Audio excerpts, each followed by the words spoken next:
Today's CPI report shows annual inflation running at 2.9% in August, which is in line with expectations. At the same time, weekly jobless claims jumped. That's a pretty clear signal that the economy is cooling, prices are easing, and the labor market is softening.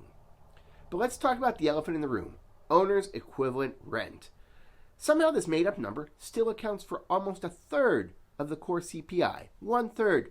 Think about how ridiculous that is.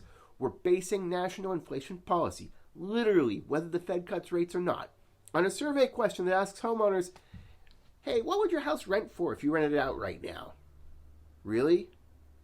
That's not data, guys. That's make-believe. And here's the kicker. Actual market rents have been flat or falling in many places, but owner's equivalent rent keeps CPI artificially elevated, which means interest rates stay higher for longer, not because of real inflation, but because of this statistical fiction. Now, add in today's jobless claims, more Americans are filing for unemployment, signaling a softer labor market. Combine that with a QCEW jobs revision that just erased nearly 1 million jobs, and it's obvious the economy is weaker than the official story. So where does this leave us?